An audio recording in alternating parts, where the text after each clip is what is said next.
Going live now. Man, hey, John, I am so glad to have you on today, and just thanks for joining me. I know you're busy and got some crazy stuff going on. So I was reading your story before we got going here last night, and man, you've gone through some crazy stuff in your life and decided to make that opportunity instead of an excuse. So I appreciate you being on. Well, a lot of people, Curtis, it's great to be here. I've had a lot of people in my life tell me I need to write a book about it, but I'm like, yeah, no. I don't want to go back and think about everything. Yeah, that makes sense. But it's like you can't let anything keep you down. If you let it keep you down, you're never going to get up. Yeah, And if you refuse to get up, you're always going to be stuck where you are. And if you don't like your surroundings, you've got to change. that's great It's just that advice there. simple. And for anybody that doesn't know John yet, this is Jon Bear Risley. He's we'll share a little bit of your story here. John has gone through some crazy stuff in his life, just pretty incredible from birth through now, just crazy struggles. But what I love about you, the reason I've got you on today, is he's turned this around using the struggles to help motivate and inspire. And he's actually working with Valhalla Living Services or Life Services. You're actually helping to create kind of backup and support for ex-military, right? Yes, what Valhalla Life Services is for, it is to help veterans who are homeless or at risk of being homeless. And there's currently over 44,000 that are homeless and in excess of 1.2 million at risk. Wow. And a lot of it is because when we go in the military, we're taught how to be a soldier and do our jobs and stay alive. But they never teach us how to come back to the civilian world. I got And you. like it or not, it's two very different things. Well, But a lot of kids go into the military real young, and that's their first job, first anything that they've done. And if you've spent a long time in the military, it'd probably be a difficult thing to come out and not never have had the normal job and social status, and figure out how to pay they rent and that kind of stuff. Huh? they go in at 18 to 19 and they come out, they're in their early to mid 20s normally. And a lot of times the things they've seen during that time is stuff that even 30 and 40-year-olds have a hard time dealing with. Yeah, But if they don't have a strong family, they don't have a strong support system, if they're first generation in a long time to go into the service, they don't have the support to help them come back and transition. I got you. So they get left, and the VA is inadequate to help them because there's a lot of bureaucracy and a lot of reasons for it. And I'm not going to go into those here because that starts to get into political. And there are a lot of things that people do to help vets, but they don't do enough. They help them get into a home. Well, that's great. But what about job training? What about counseling to deal with the things they're dealing with? What about rehab if they need it? What about balancing a checkbook? How to take care of their money? How to plan for their future? Yeah, You know, it's those things that never get taught that they're all struggling with. And it just becomes one struggle on top of another, on top of another, on top of another, and they just can't deal with it anymore. It's like a pressure cooker. They yeah. finally hit a point where the top blows off and they're done. So, what And made you that's decide to start Valhalla Life Services and to do that, but kind of be a resource yourself? in 2018. I had been on disability at that point for almost 8 years. And being a workaholic and somebody who likes to stay busy, it's very hard for me to just sit around and do nothing. I got you. And he tells me this, and I'm like, he tells me, you need to get your affairs in order. You've got maybe 6 months, maybe 6 years. but you've got severe emphysema and you're done.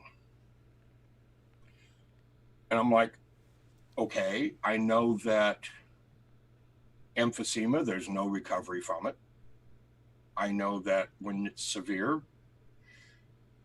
it's terminal and it's just a matter of time. And I started to accept it. I started to deal with it and process it and think about my life. And in all the times that I had to face mortality, that was the only time I ever had a chance to think about it coming. Yeah, I gotcha. Not after the fact. You know, it's kind of like with you, when you went through your issue with the cancer. Yeah. You had a chance to think and dwell on it. And your family helped you choose not to dwell on it, not to accept it. Yeah. Well, for me, it took a few more months, but after about 3 months, I posted out that to all my close friends and family that this is what's going on. And it was a 2-page letter saying goodbye to everybody. Wow. And I posted it on my personal Facebook page, which is completely hidden and no one can get on there unless I let them on there. But some friends of mine, ironically poker players, they got together and raised the money for me to go to Mayo Clinic. Oh, wow. And Mayo Clinic in end of July, they said, well, it's going to be end of October before we can get you in. And this was on a Thursday afternoon. Okay. They called me up that Monday afternoon. Now, they told me I could call back every day and see if something sooner had opened up. They called me up that Monday morning at 8 a.m. and said, can you be here in 3 weeks? And I'm like, yeah, okay. And they told me it was going to be 3 days and it was just preliminary testing and go from there. Got there on Wednesday, went through a bunch of tests on Thursday and Friday morning, and Friday afternoon, I looked at me and they said, you're going to be here for the next 2.5 weeks. And they ran every test that they have. Okay. And after it was all done, they looked at me and they said, okay, good news and bad news. Good news, you're not dying. Bad news, your doctors are killing you. Wow. They had, for 8 years, completely misdiagnosed me. Were treating Really? me for things I didn't have. They had me on 34 different medications. And the only things they had right in their diagnosis was my fibromyalgia and arthritis. The entire rest of the list didn't exist. Wow, that's pretty crazy. And in the process of them treating me for 8 years, they destroyed my immune system. I gotcha. So we're playing a waiting game to see if that's going to start coming back on its own or if it's going to need some help. So they just completely changed my life. And I'm like, all of a sudden here I am in mid-September and I'm like, shit, what am I going to do now? Because now I'm not waiting to die. Yeah. And then I saw a documentary about veterans and what they're going through and why are they homeless. And I went, you guys are completely whacked out of your damn minds. Because their assumption is that they're homeless and struggling because they're drug and alcohol addicts. And that's a symptom, not a cause. Yeah, I gotcha. That addiction is only a symptom of an underlying disease. But everybody wants to stop at the drugs and alcohol and they don't want to go further. And it's not until you get further that you realize, oh, okay, I don't need these stimulants or depressants to deal with my life. I just need to learn how to think about them differently. Because it is all about how you think.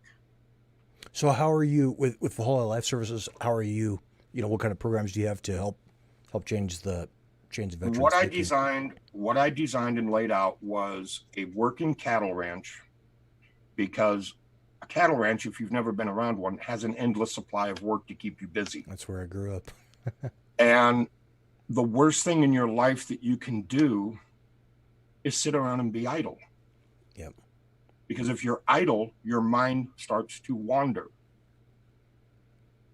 So I came up with the ranch idea, and then I started adding to it. I added counseling services. I added medical services. I added job training services, all on the ranch, to the point that it would become its own little town dedicated to helping veterans.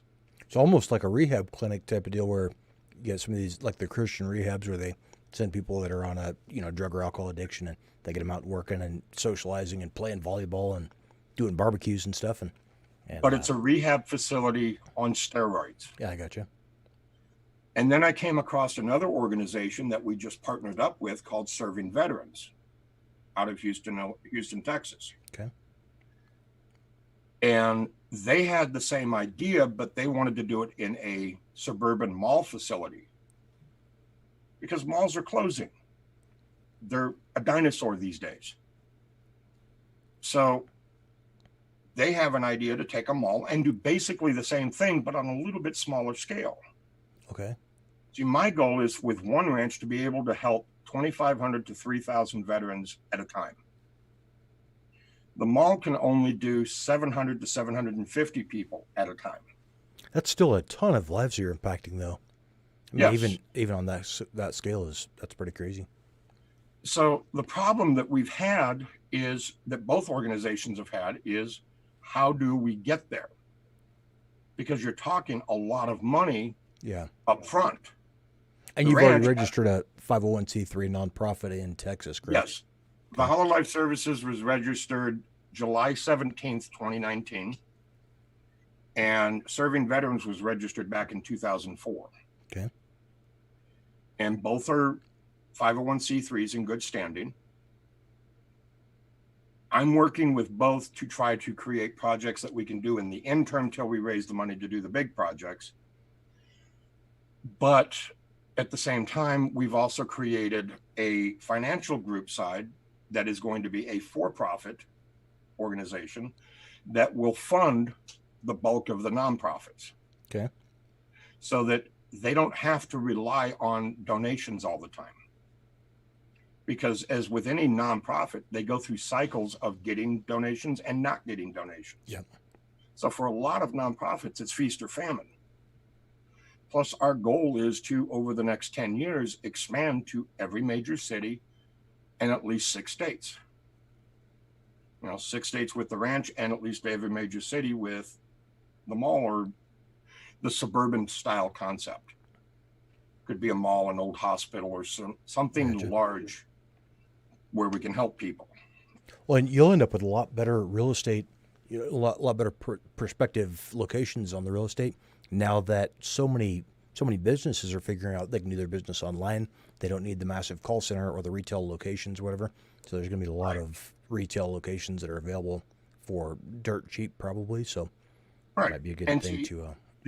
And then Valhalla Life Services has a final step program that we're going to use for both organizations called, I'm currently calling it the Got Your Six Back program. And what that is that when a vet has gone through and they've recovered and they're ready to go back out into the world and make a living and have their family back, because that's part of the process, is reconnecting them with their family and their friends. Okay. Helping them mend those bridges. But the Got Your Six program will stay with them forever. They will always have access to help if they get stuck on something. They will always have someone checking on them periodically to see how they're doing. But we will set them up with a house wherever they want to go live. We will set them up with transportation. We will help them get a job. We will help them get established to get their life back on track. But we will stay in touch with them should they ever need help. Now, the for-profit organization, how are those tied together? Is that another EIN that you have registered, LLC, or is that a DBA of the other company, or how are you doing that? Do what now? You're a for-profit organization that's going to It will support. be. It's going to be a separate organization, its own LLC. But it will be part of our entire structure. We'll have an umbrella corporation that's a nonprofit that will oversee everything underneath it, including the for-profit businesses. And then on that side of it, on the for-profit, are you selling products? Is the profit being generated at the ranch or Some of it is going to be product sales down the road. I'm working on getting some t-shirt designs and stickers and mugs and things like that set up, which we hope to go live with in about 90 days, but my artist has been kind of slow. And when you're getting people to work for free, you don't bitch. Now, are you thinking about using the, setting up blacksmithing service or horse training or cattle ranching, something like that? Where you can, okay, including service dog training, dog training services, service dog training, horse training. One of the people that's helping me with the ranch wants to get into doing some Brahma bulls for the rodeo circuit, which your mom would probably know a lot about. I'm just kind of going at it going, yeah, I kind of remember dealing with one of those about 30 years ago. Yeah, we don't mess with any bulls. She's just barrel racing, so it's kind of a whole different. Yeah, but she kind of knows. She would know more about it than I would, because my silly butt decided during the Reno rodeo one year they had anybody could come and try riding a bull. Yeah, that thing threw me off in about 3 seconds and double kicked me in the head. 3 seconds is a pretty good time for somebody that's never ridden a bull before. Yeah, well, it went by so fast. I didn't think it was 3 seconds, but that double kick, it was the next day before I realized that, yeah, it was 3 seconds. That's awesome. Well, so for the business side of this, we're doing this in the Success Motivation Inspiration group, and the reason I had you on is because you're, like I said, you're taking these negative things that have happened to you. Do you want to share a little bit about just a short synopsis of your childhood, kind of what happened there? Or I don't want to pull anything out of you don't want to talk about, but. Well, like I said, I was the losing pot of a game of strip poker. I was the youngest of 4 boys. The person my mother was married to decided that I needed to have a name because the guy that is my father wanted nothing to do with me. And that lasted for about a year, and then they got divorced finally. And to say dysfunctional was my childhood is an understatement. By the time I hit Reno at 16, I had been to 14 different schools. Wow. 4 years old, my mother was driving across Death Valley and broke down. I dehydrated to death.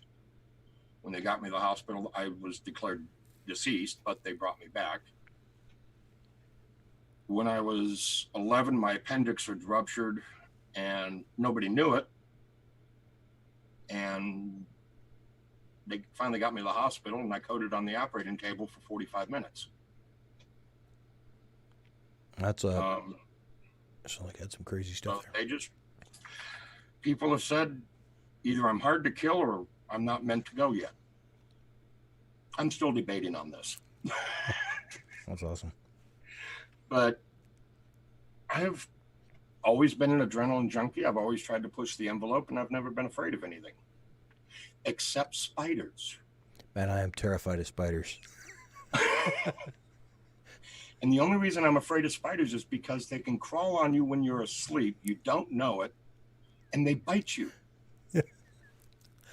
And when you get bit by a daddy longlegs or by a black widow 4 times in one night, you just learn not to like them. Man, I'm scared of every little.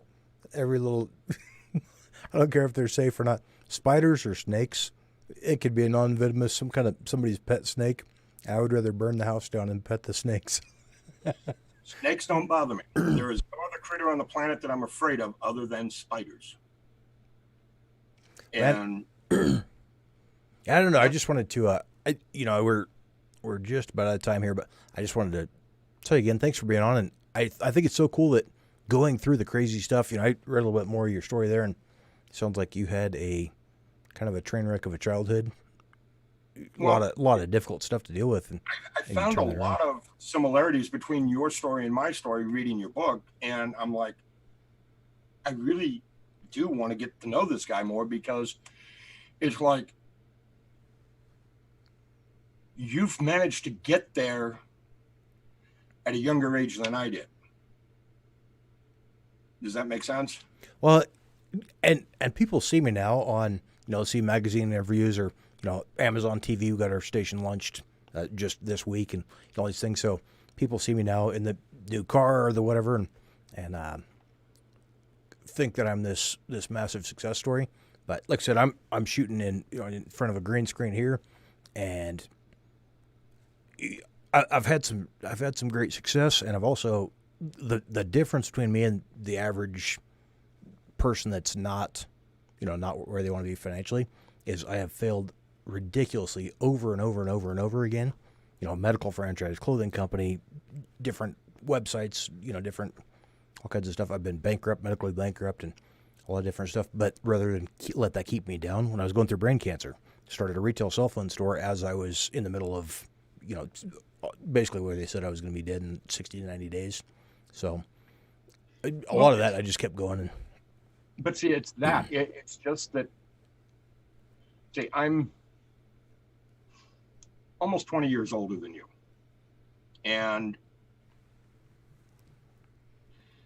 you got to a point where I'm just starting to get to in your mind. And that is, you are what you think you are. You are able to do whatever you allow yourself to think you can do.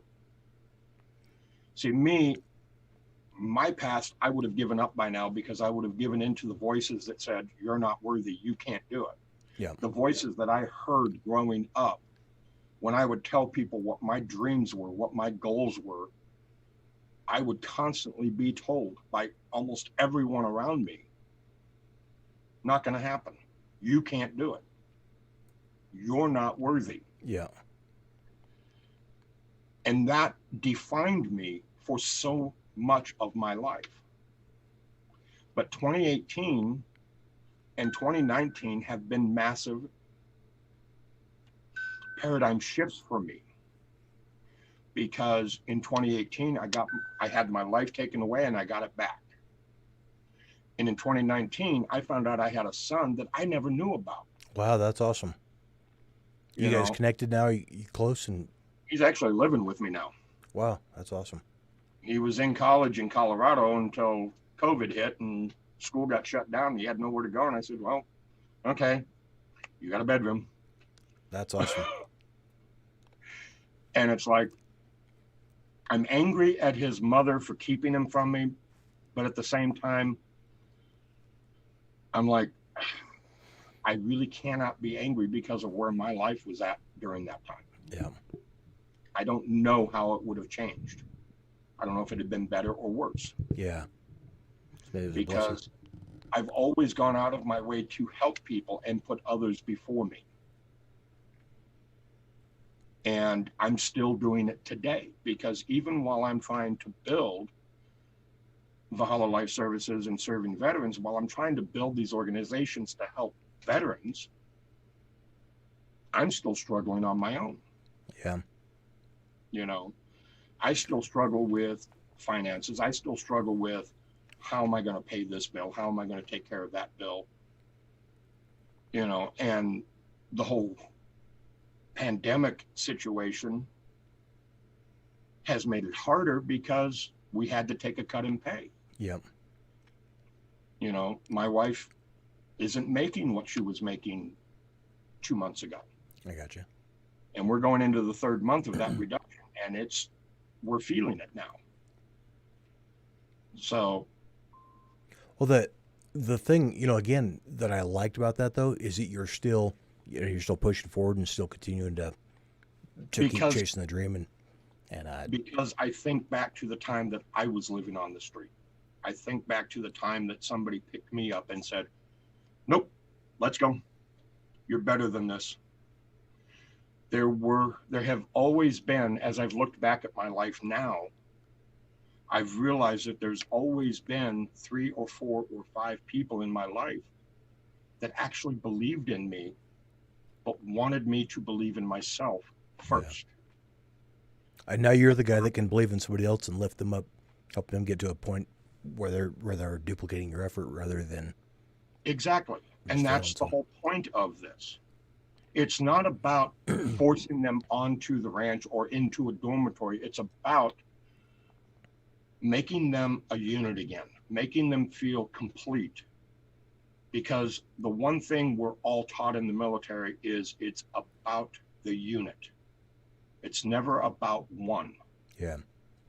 You know, the old Army commercial from the 80s, be an army of one. No, you're never an army of one. You're an army of your brothers and sisters. They've got your back, and you know this without question. Well, and if they don't, if you're in a position, you know, the folks that are going, listen, nobody has my back, nobody's sticking up for me, nobody cares about me, that's probably not correct anyway. So there's always somebody that maybe they're afraid to reach out, connect to you, or whatever. But there's always somebody there for you. But if you feel like you're completely alone and there's absolutely nobody around, reach out and do something for somebody else, and you'll have that connection. So exactly. I have people reach out a lot of times that are complaining, or you know, they're feeling sorry for themselves that nobody cares about them, nobody's there for them, nobody's helping them out. And so I always like to ask, well, who's the last person that you did something for? Who's the last person who's the last person you made smile? You know, and so if you're not, right. That's the thing. I appreciate that you're trying to help folks like that and trying to make a difference in others' lives, because that automatically comes back on you as well. So, but even every day that I feel overwhelmed and miserable and ready to quit, and I'll be honest, there are days, even today, where I think about taking my Smith & Wesson and swallowing the barrel. But I don't do it because I know that if I don't complete this task, if I don't get this mission operational, how long will it be before somebody else comes along and does it? Every day we lose between 22 and 24 veterans a day because they feel lost and alone. Yeah. And that number doesn't sound like a big number until you realize that it's over 8,000 a year. And it has been happening for over 15 years. Yeah. That's over 120,000 veterans have committed suicide because they felt lost and alone and abandoned. Yeah. And I can't accept that. And that is why I do what I do. And that is why I have stopped focusing on every other online business that I was trying to build. And I have just focused on this. I got you. Because this will happen one way, somehow I will make it happen. And I have been writing emails to Tony Robbins. I have been writing emails to Jay Shetty, congressmen, senators, the president. I'm glad you reached out to me too. That's an honor. I am writing anyone and everyone that can open a door. I have written Fox News, Sean Hannity, Tucker Carlson, anyone that can help me find an audience to just draw them in. Yeah. Because this is something that they do not have to commit a lot of money to individually. It's really bloody simple. I mean, yes, I had a video made back in February that says as little as $2 a month, you can make a difference. And that's the truth. But I figured it out there's 330 million people in this country. If just 1 million people, which is less than 1%, were to donate $10 a month, Valhalla Ranch would be going within a year. Well, that's a huge number of people to expect to donate, but I understand, but I looked at it from a numbers point. I gotcha. I went 330 million people. 1 million people is less than 1%. It's less than 1/10 of 1%. Yep. I believe. But that is what can change this country. And that is what can turn things around. And it's not about being a social service. It's about doing what is right. What? We take our soldiers, throw them out there to fight the enemy, whatever the enemy is at that month. And then they come home and we go, we're done with you. Have a nice life. And we don't do anything. Yeah, that's got to be depressing. You know, and now with the VA, if you don't meet certain criteria, you don't get any help. Well, so folks, right now, if you have I was just going to show you, you're live streaming on Twitter and YouTube and Periscope and Instagram TV and Amazon TV now, and we're on 360,000 active members in the group and 18,000 or so on the page. So you've got just over 500,000 folks that got access to this video now. So anybody that's watching, how can they help? So 2 questions. First off, like for myself, if I'm out, something I could do rather than, even getting involved in an organization, if there's if you see a homeless guy sitting there at the restaurant, you can walk out, you go into the local McDonald's, Burger King, or whatever, they got the 2 for $4 or 2 for $5 sandwiches, whatever. Go in and grab a sandwich, get the 2 for a deal and walk out and give a guy a sandwich. But rather than just tossing him a bag of food, if you sit down and just take a minute to talk and just kind of get to know somebody and see, hey, what's your story? What's, why are you in this position? And, maybe I don't have a lot of money that I can help with, but how can I help you just be a brother and just be an ear to lend them. But then somebody that's, if they're wanting to help the Valhalla Life Services organization, what's the best way to contact you, or what's the best way to get a hold of you for that? Well, they can get a hold of me at J Risley, Risley, at valhallalifeservices.org, or they can go into our website at valhallalifeservices.org, and there is a contact page where they can send me a message through there, and I get all of those every day. Okay. And then for businesses, if you're a 501c3, I'm sure you've got you have a form set up already where they can set up a one-time or a subscription tax-deductible donation, or what's the best way to do What that? I'm working on the new payment processing. We just changed from a different site setup that was rather expensive. But for the nonprofits, it makes it cheaper theoretically if the donors pay the processing fees. And I just didn't like that. I didn't like the rates they were charging. So I went to another service where I'm actually working directly with the banks. And they're giving me a better rate than anyone on the planet will ever give a nonprofit for processing their payments. And we're in the process of setting that up. Right now it's going through Stripe, and Stripe isn't letting us do more than just one-time donations. Okay. So now you could set up with PayPal. There's that's one that everybody's familiar with. It's usually pretty comfortable for donation. Facebook, you can also set up with Facebook payments. And for larger... Facebook does have, we do have done some fundraising through Facebook periodically. But up till now, that hasn't been very beneficial. I got you. I think we made, in donations last year, we made a whole $435. Okay. And that was from 18 people. That's pretty cool that folks are, if you got 18 people jumping on and donating. When I published my first book, I had a few thousand, maybe 10, 15,000 people in the group, and, a lot of friends and family and stuff. And the day that my book come out, I don't think I sold on my very first book. I don't think I sold 18 books the very first day. I mean, I think I was charging $2.99 for the book, and I couldn't get 18 people to buy that. Now I've got multiple bestsellers and stuff, but Yeah. if you've had 18 people support you already, $435 total, you've been more successful than I was on my first launch. And so That's been after a year of plugging away at it. I got you. And going through a lot of groups, and I've been kicked out of some groups because I have mentioned my nonprofit, just mentioned it, and they threw me out. Had a couple of groups.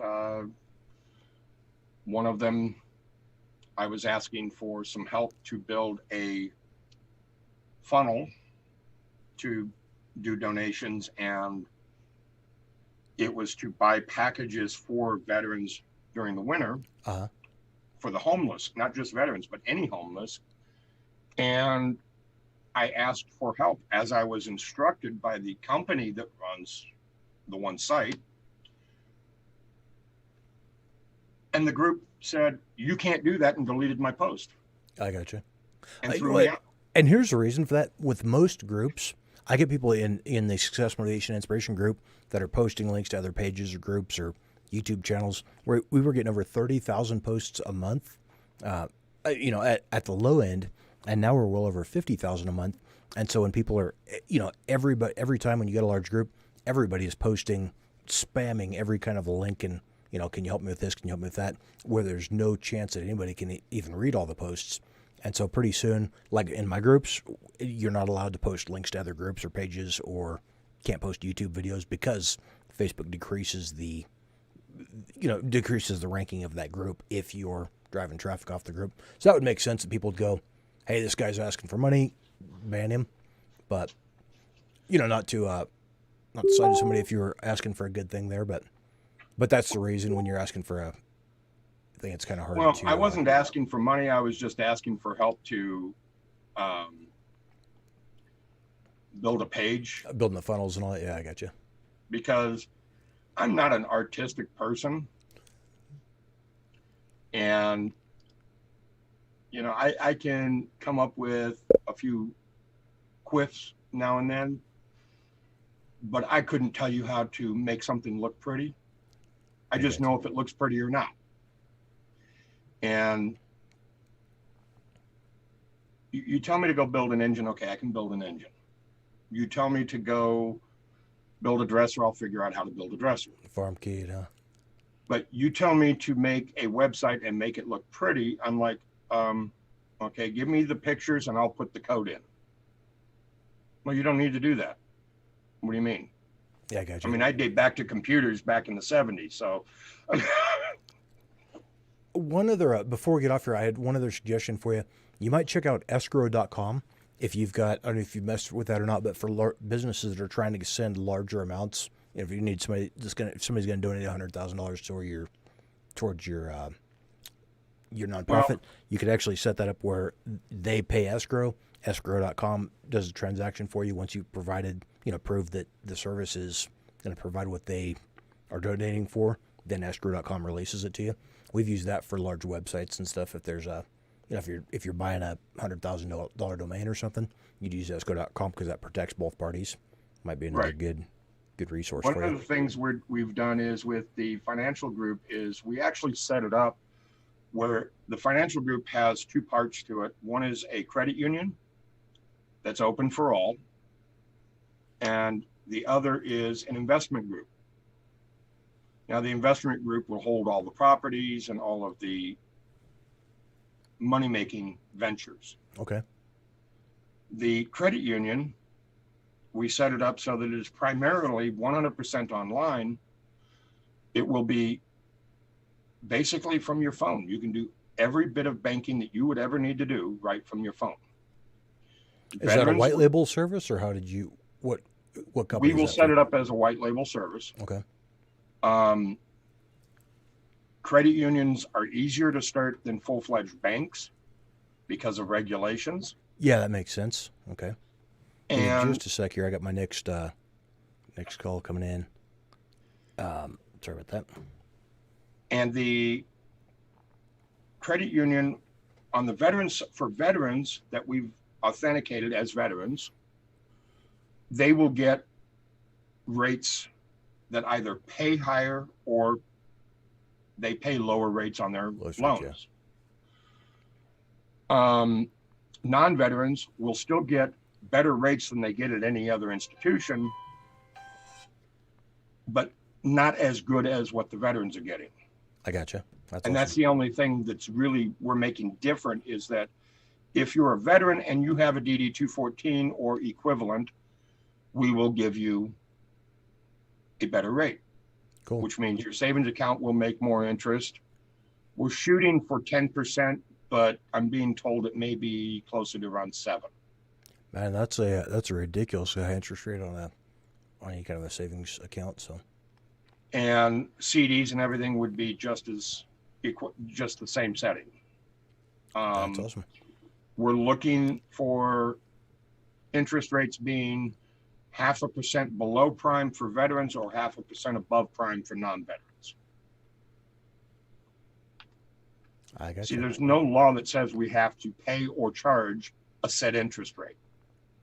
If you're setting a cash to loan, yeah. If you're doing that as your own privately funded entity, if you're running that through a banking institution, like if you're trying to white label, the Wells Fargo or something like that, they're gonna have those limits automatically set. But yeah,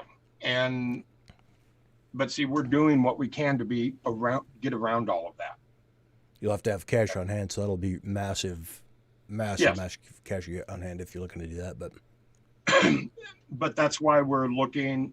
We've set up the investment group, the financial group, as a nonprofit, and we have a prospectus set up for it, where we are looking for X amount of money to get funded and start everything. And we're going to be reaching out to investment groups, and if there's anybody who does do investment or is a certified investor, and there's regulations on that, we're actually selling 45% of the ownership stock of that organization, so that we can raise the money to do what we want to do. And that was just one way that's one way we're going about trying to raise the money we need to get funded and get things moving forward. I gotcha. Well, for in the last about 30 seconds here, what do we have? Do you have any information or suggestion on how somebody can help a vet? Just on a if you know a vet that's in need or is struggling, reach out to Wounded Warrior. They do have counseling services. You can try, depending on what state you're in, they do have veteran resources through the VA to help those that are struggling.